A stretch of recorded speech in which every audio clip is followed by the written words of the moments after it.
Therapy Chat Podcast, episode 213. This is the Therapy Chat Podcast with Laura Reagan, LCSW-C. The information shared in this podcast is not a substitute for seeking help from a licensed mental health professional. And now, here's your host, Laura Reagan, LCSW-C.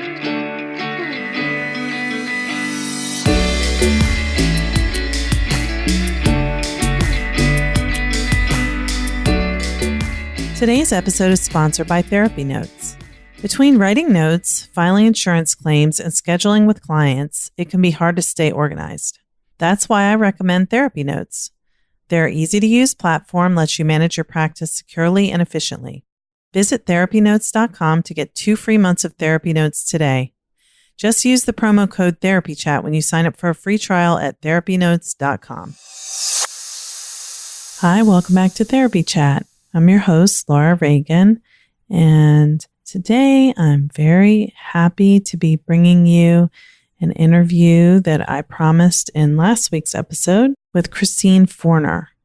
Christine Forner is a clinical social worker who has been in the healing profession in one form or another since the age of 16 when she worked on a crisis line for teens.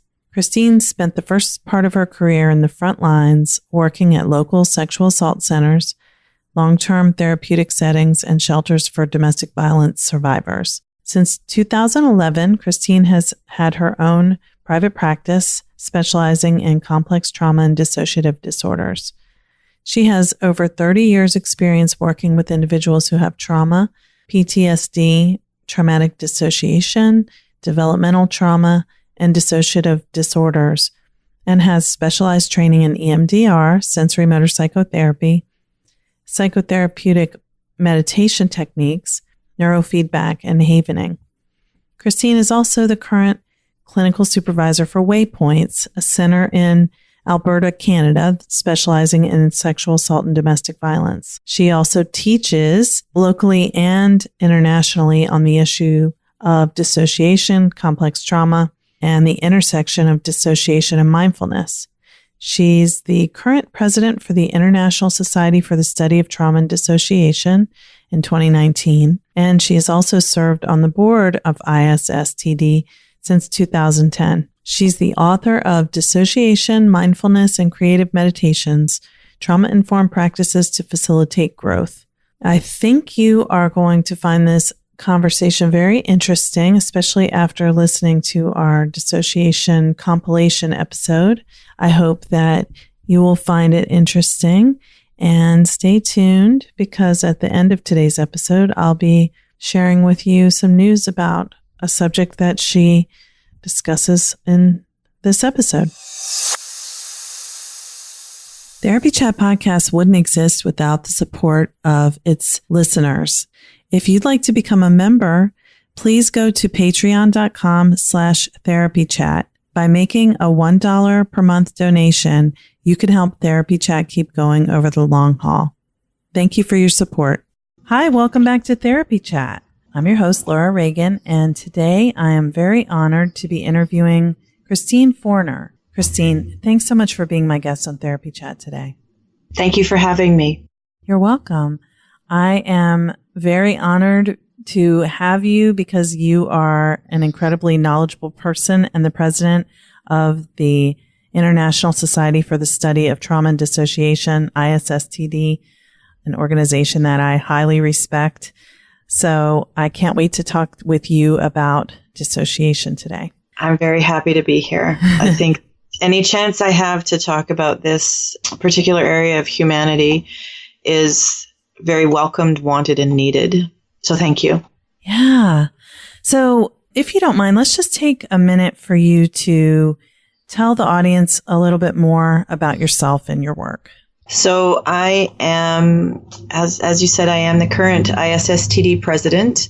I've been on the board in one form or another for the last 10 years. I was the treasurer for a very long time. So I have been able to witness and be part of the growth of the organization. On the other side, I am a clinician. I'm working out of Calgary, Alberta, Canada. I've been working with traumatized individuals for all of my career. I worked at a sexual assault center when I first got a diploma in social work. I also received a degree in women's studies, another degree in social work, and my master's in social work. And throughout all of that, I've always worked at women's shelters or sexual assault centers. And I started working in private practice, or I started working in long-term therapy in 1998. And my very first client had multiplicity.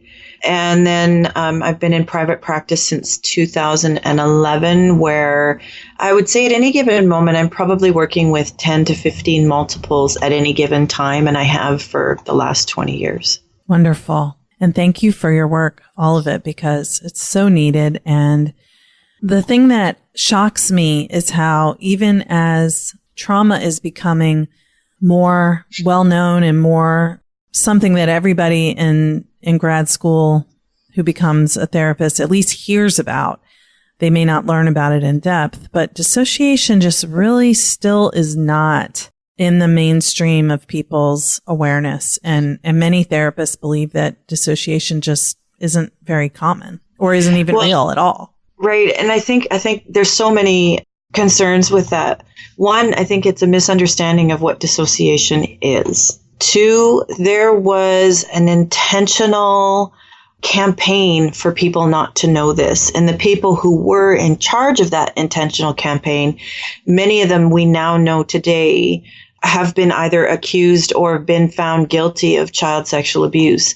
So there was a very intentional purpose for people not to know about dissociation, because it cracks open a criminality. It cracks open the commonality of child sexual abuse. So I think a lot of people don't quite understand that if they're not taught about dissociation, they're following an agenda of people who really don't want you to know. And it has nothing to do with the facts of the situation. The facts of the situation is that dissociation is undeniably we know this through scientific rigor. We know this through scientific reliability and validity. That dissociation is a thing. It comes in a variety of shades and colors. It's part of our neurobiological defense system. So every human has the capacity to do this, because it isn't just part of our fight flight, but we also have the freeze. And that freeze system is stronger than the fight flight system. And it also is something that children tend to need to use more than adults, because children can't run away and they can't fight very much because their little tiny bodies don't know how to do that or are incapable of doing that. So dissociation is the place that most children go to in a variety of forms of dissociation. So I think lack of education and lack of just common sense is missing. Can you give our audience a little more information about when you say that there was a campaign, intentional effort to suppress the truth about dissociation? When was that and what was happening there? So most people are very familiar with the notion of false memory syndrome. It's in a lot of textbooks. So obviously people assume that if it's in a textbook, it's true. But what we have been able to discover is that the information, the false memory syndrome, isn't actually a syndrome. It's a group of people. It's the False Memory Syndrome Foundation. The foundation is nowhere near as strong as it was back in the 90s. And in many ways, I really don't like talking about them because I don't want to give them more attention than they already try to require. But basically, in the 90s, a group of people got together with a significant budget, a budget way bigger than we have ever had in our society. These are media savvy people. There is the information, and I'm not 100% factual, but there is the information out there that they started with a $7 million budget. And they did a media campaign. So they took that money and went to various media sources and threw out their 2 cents of information or their opinions. It was never based on facts. And they also bought themselves into textbooks. And if you take a look at who's writing most of the information on textbooks, it is people who are from the false memory group who are writing about dissociation in the textbooks. It's not experts on dissociation writing about dissociation in textbooks. That's changing a little. Bethany Brand is really one of the leaders behind that movement of changing the information that's in textbooks. But there is a campaign for people not to know. There was a smear campaign that was highly successful. And us as therapists, we're busy trying trying to just manage people in our offices. And many of us don't have that media background. Many of us aren't really trying to go out of our ways to protect what we're doing because we don't need to. We don't think that way. We're not trying to cover up our criminal acts. We're just trying to help what we're doing. And they were battling against people who were very intentionally trying to cover up criminal acts. Wow. So I know that I certainly have heard, I came on the scene in the early 2000s and got my master's in 2010. So, but when I was, growing up and a young adult, I heard about stories of horrible ritualistic abuse and, huge numbers of children being abused seemingly systematically. And then the news began to say that it was all untrue. And I think that's lingered so much in the cultural. It's like it seems more acceptable to people to believe that children lie about being abused than to believe that, groups and institutions can work together to systematically abuse children. Well, this goes through veins of patriarchy and veins of misogyny. The notion that children are making this stuff up, but then it's also the objectification of people,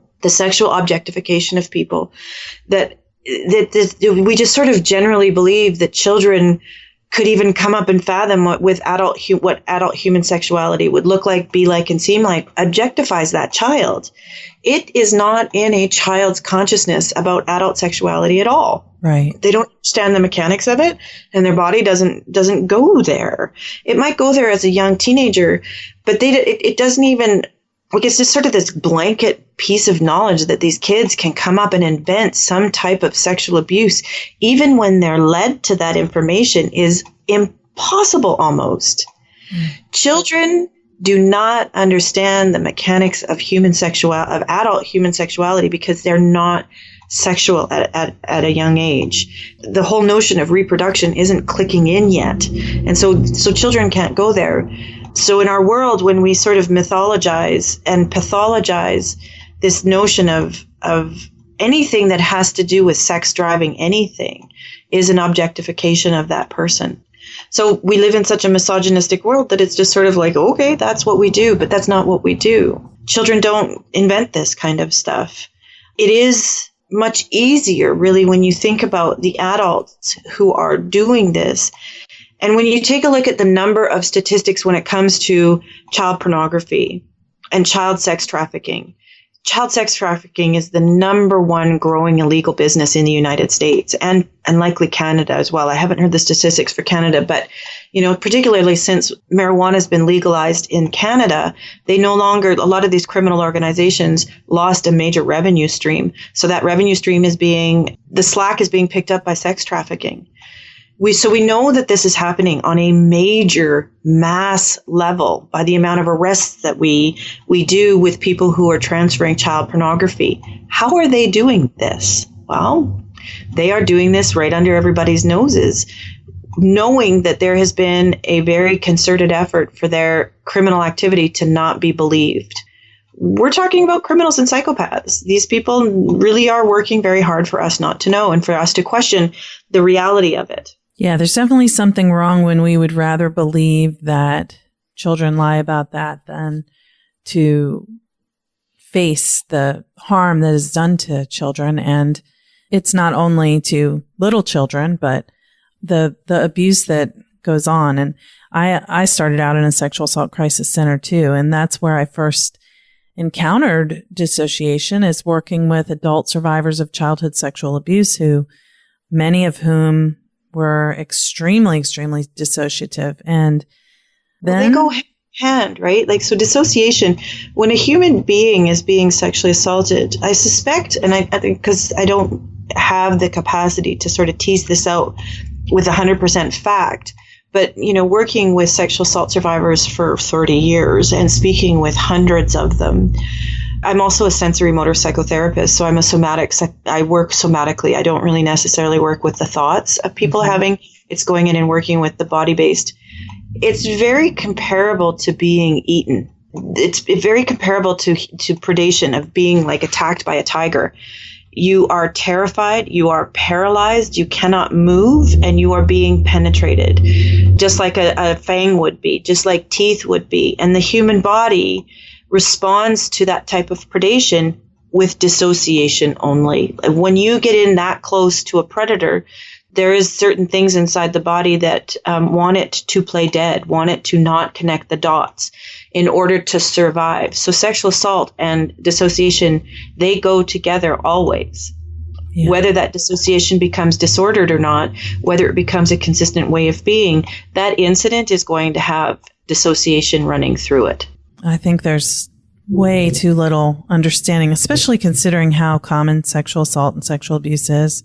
It seems, it's just normal. It's just a normal part of our culture, but we still think it's like this strange thing that sometimes happen. And I don't mean that it's normal as in it's okay, but it's normal in that it's just common. It happens to so many people. 1 in 3 women and 1 in 5 males is the general consistent statistic, and that has been consistent since the 80s. Right. So if you just sit and you're like on a bus or you're in public transit, you're walking along the street, just start counting every third person, every fifth male, every third female. It's massive. And so for people to say that I didn't do this versus people saying this happened to me, statistically, the odds of that person being an abuser is really high. The odds of that person being sexually assaulted is really high. And we also know that only about 2 to 5% of all allegations are false. But when you take a look at people who are making the false allegations, they do actually follow. There are characteristics and traits of people who do false allegations. And with somebody who's educated enough, you can tell the difference between someone who is making a false allegation as a weapon versus somebody who is attempting to find some type of peace, safe, and justice. Yeah. Everyone I've talked to who's been sexually assaulted or sexually abused did not want it to be true that it happened. So it wasn't something that they enjoyed saying they went through. And then you also have all the dissociative pieces inside. Dissociation intentionally scatters. So there's brain structures that are scattering the information so it doesn't get absorbed together in order to keep us alive. It's numbed out. It's dissociated out. So it can be pretty jumbled. And if you don't have that kind of information and the world is telling you that it didn't happen, that's a lot of gaslighting. And gaslighting is a very hard thing to weave through and to really understand your own self if you can't rely on your sensations and your feelings. And dissociation with sensations and feelings, they're either removed or scattered or sporadic, and it's not terribly clear. So the gaslighting can be like you kind of follow the gaslighting because we're a social creature that follows what each other's saying. And so there's ways that they might not be as confident when they're talking as a perpetrator is. A perpetrator might be super confident, and it's that confidence that's getting confused. It's their confidence when a perpetrator says, no, this didn't happen. And a survivor's like, I don't really know. Mm-hmm. Chances are the person who says, I don't really know, there's truth in that. And the person who's super confident that it didn't happen, it's almost like thou dost protest too much. Mm-hmm. There's too much confidence in it. And judges don't know how to differentiate this. Lawyers don't know how to differentiate this. Detectives. Police don't know. Detectives don't know how to differentiate the wobbliness versus the confidence. And that the confidence actually makes it more susceptible that actually might be. So dissociation is an inside out, upside down world that really people need to be trained and educated on, because it's going to be the thing that is preventing people from getting help, but it's also going to be the thing that prevents you from doing an effective job as a therapist. It probably is the thing that usurps all good therapy. Let's pause for just a minute so I can tell you a little bit more about why I love therapy notes. Hey, it's Laura Reagan. Just wanted to give you a little bit more information about therapy notes. So as you probably know, I run a group trauma therapy practice. I have a total of 7 clinicians working with me, and I've been using therapy notes ever since I expanded into a group, which is almost 3 years ago. Well, 2.5. As my practice has grown, therapy notes has been an easy, intuitive practice management system for us to use for billing, scheduling, documentation, and adding staff has been easy. But one of the things I'm really grateful for is the fact that they have a discounted rate for interns. So even my 2 interns can use therapy notes without it adding a lot of extra expense for the practice, since as interns, they don't bring in much, if any, money. So if you're a therapist, whether you are a solo practitioner or a group practice owner, try out therapy notes. You can get a 2-month free trial by using the code TherapyChat. I think you'll find, compared to other practice management systems, it's the best one out there. At least that's what I think. Now let's get back to our episode. Yeah, so that's one of the things that I think is so important, is that we don't learn about dissociation in school. And even most trauma training programs, it's hardly mentioned. I've done level 2 of sensorimotor psychotherapy, so not level 3, but the first 2 levels. And we learned a lot about dissociation there. And I've learned to recognize it much more easily than I did before I took that training. Yeah. But you and I were talking before we officially started recording about how you were saying that manualized interventions aren't effective with dissociation. So can you talk about that a little bit? Well, they're not effective at all, because a manualized intervention is really more about the therapist than it is about the client. It's designed to appease the therapist's concerns and worries. It's not designed to help the person. Plus, it's like so off-label use. There's only a very few people that actually participate in these studies. Mm-hmm. And those people are pretty pure in what's bothering them. They're quite well. And right. So CBT is used for somebody who's not well. That's an off-label use, and you don't know the effect of an off-label use. So with dissociation, because it is fundamentally a relational injury, it's an injury of human to human harm. And the only way to repair human to human harm is care. The body is expressing something that it wants or needs assistance with. That's all the affect. That's the only reason we have emotion or affect, is to communicate our internal world. And it's our first form of language. And when you have a manualized intervention that is really working hard to shut down all emotion, you're shutting down the fundamental primary thing that makes a human. And that primary fundamental feelings and sensations that make a human, those are the things that are telling our truths. They are the ones that have our standard of care, our biomechanical human standard of care.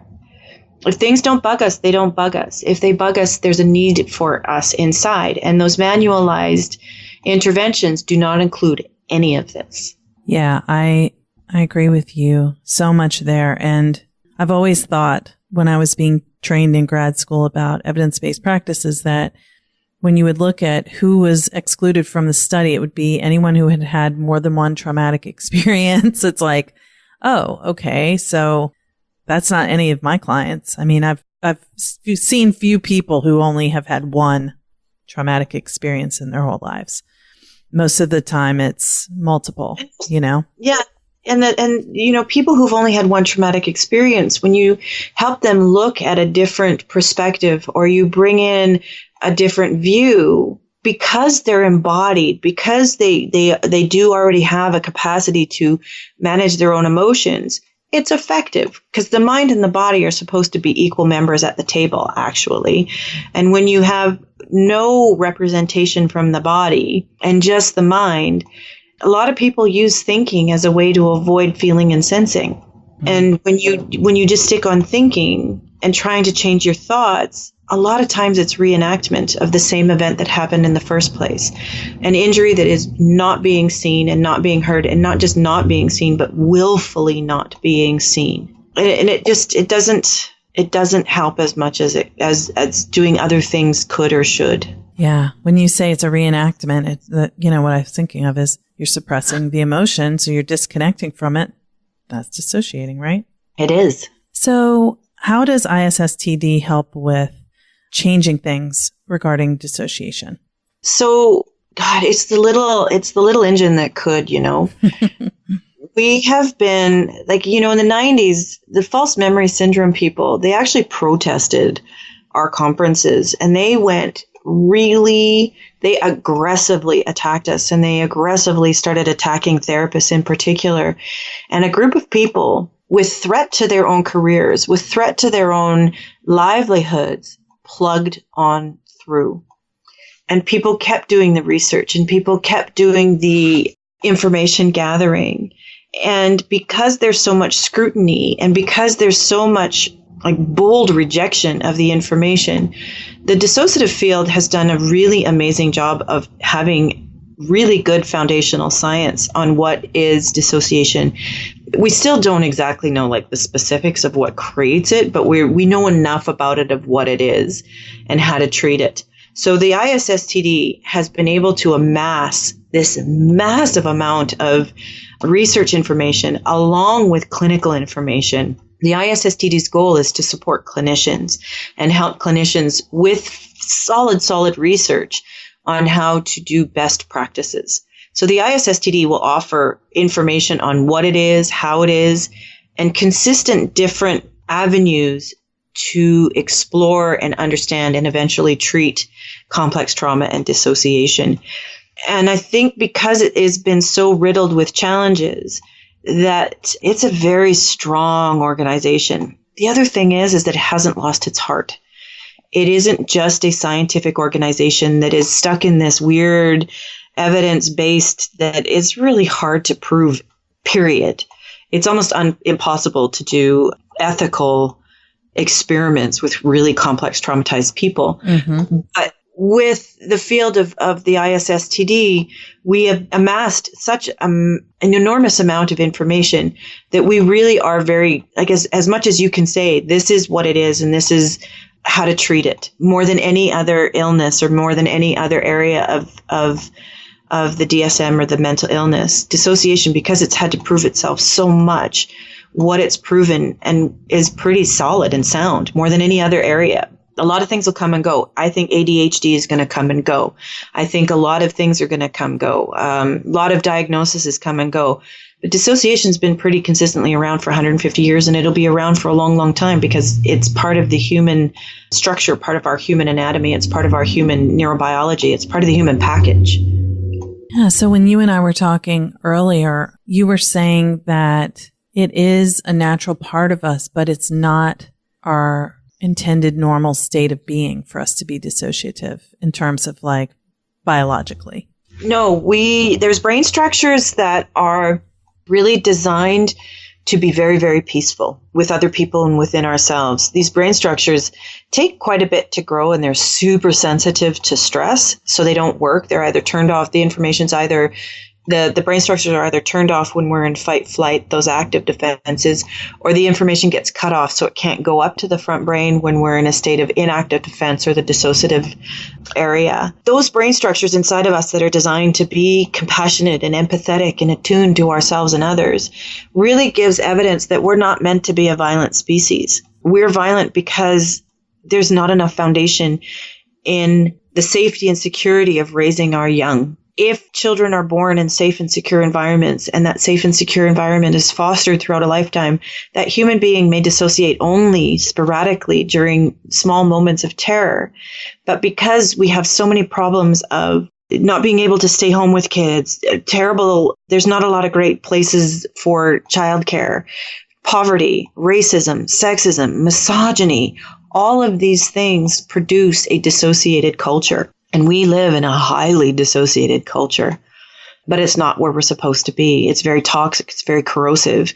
It's living in a dissociated culture plays a major role in how sick we are and the drain that we have on any medical system. Most people to run healthcare system in Canada costs a lot of money, but that's because a lot of people are sick, and they're sick because there are so many cultures that make it really, really challenging to be able to take care of our young. So we're just not supposed to be here. So we went off course about 10 to 6,000 years ago, and we're having trouble getting back to how we're supposed to be organically.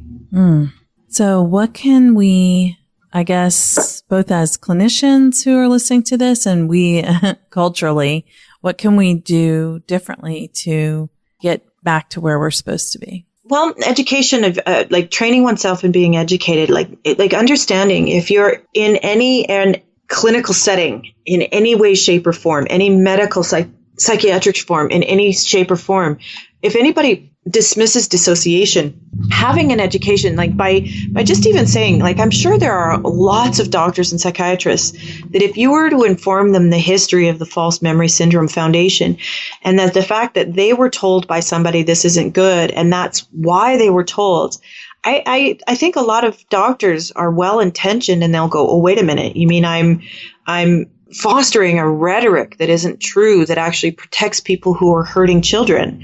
I think if a lot of people understood that that's what they were doing, they would stop doing that. So education is super important. Company is super important. You are not alone in this field. There are so many amazing people who are just an email away or a phone call away who are more than willing to help you, support you. The ISSTD is one of the most heartfelt organizations that I have ever run across. And you can go to any conference and talk to anybody who is there whose paper you have written. They're not unapproachable people. And because I think we're all sort of in this together. So the support is there. The training is there. The common sense of this, instead of vilifying dissociation, we need to start vilifying psychopathy and understanding that anything that promotes lack of emotion or no emotion, like the man code, promotes psychopathy, promotes not connecting to human beings, and understanding that that's not how we're supposed to be. We're not supposed to be like separate individuals. We are supposed to be working with each other and understanding each other. And as a therapist in this field, knowing that you're bringing not only with you, your mind, your heart, the theories and the tools, but I think it's Carl Rogers that said, know all the theories, know all the manual, like all the mechanisms, but show up soul to soul. And the ISSTD really still promotes soul to soul, which I find is so beautiful in many, many ways. So knowing that you're not alone is very, very helpful. Knowing that there's tons of education and support for you, and understanding that people get better, that this is not a life sentence. This isn't like something like diabetes. Once you have it, you have it. That it isn't genetically driven, that it's environmentally driven, it's relationally driven. And knowing that you can work with a human being who can, at the beginning of therapy, is super suffering.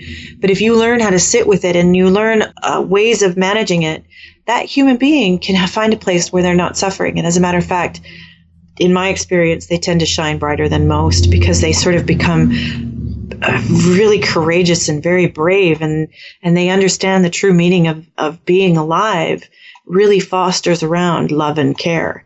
And it's a beautiful thing to witness. And the more you witness that, the less you get bogged down in the intensity of this world, and you start getting impassioned by the possibilities of this world. Yes. And working with people who've been through unfathomable experiences, just life threats that nobody would want to think about going through, but they've been through them.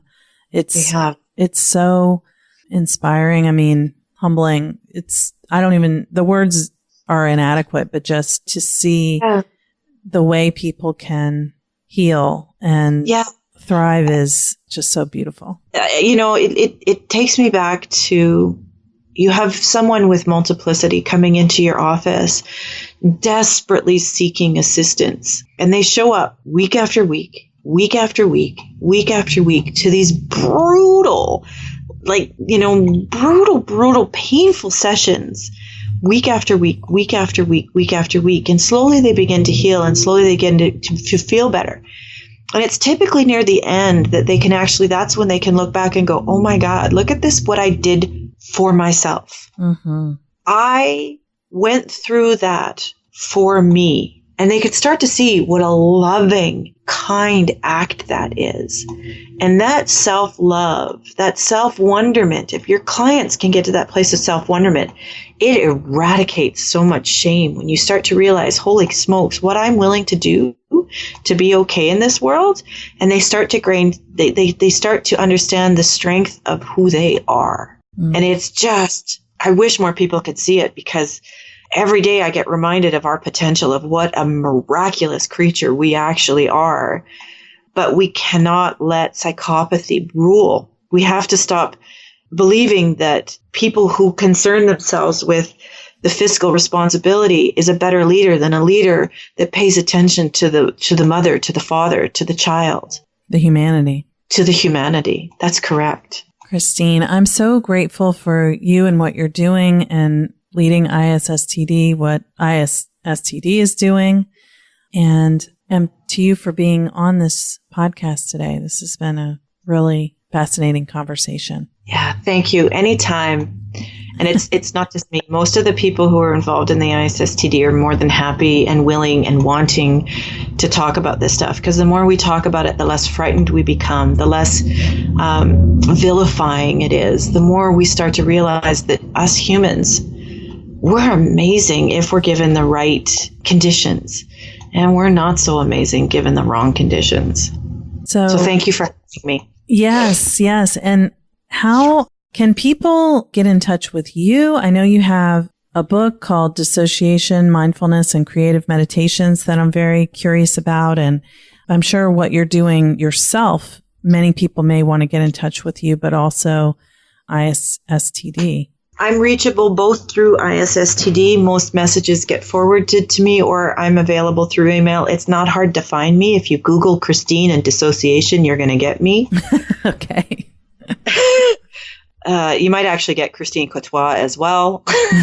But so I'm available through email, sending me an email. I'm a little slow these days as we're trying to wrap things up this year of my presidency.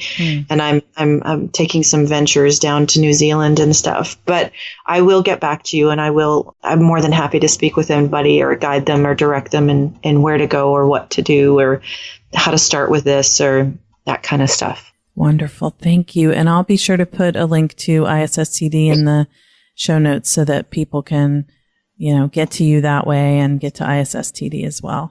Wonderful.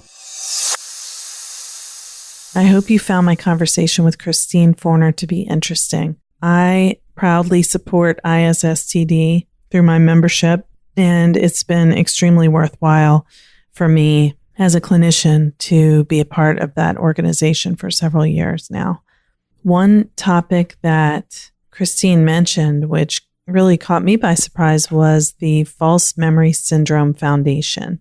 I really had not heard of them before our conversation, and afterwards I learned that the organization was created by two people, a husband and wife, whose daughter accused the husband of sexually abusing her, which led to creating this foundation. And that's just really strange, quite suspicious to me.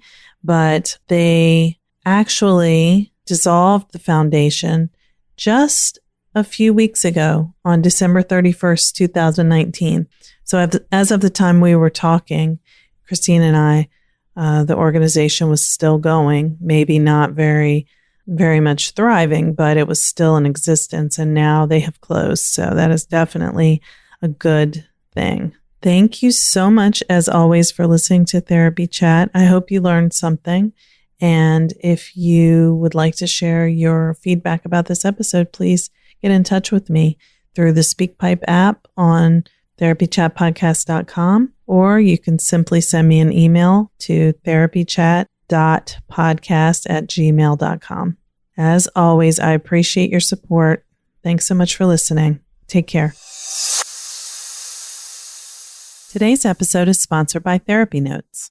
There are many ways to keep your practice organized, but Therapy Notes is the best.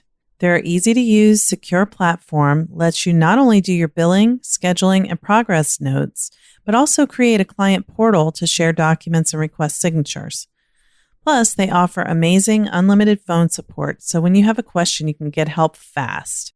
To get started with the practice management software trusted by over 60,000 professionals, go to therapynotes.com and start a free trial today. If you enter promo code TherapyChat, they will give you 2 months to try it out for free. Just another reminder that if you'd like to become a member of Therapy Chat, supporting the podcast while receiving fun member perks and being able to communicate with me one-on-one, go to patreon.com/therapychat. If every subscriber donated just $1 per month, Therapy Chat would be able to keep going strong indefinitely. Thanks so much for your support. Thank you for listening to Therapy Chat with your host, Laura Reagan, LCSW-C. For more information, please visit therapychatpodcast.com.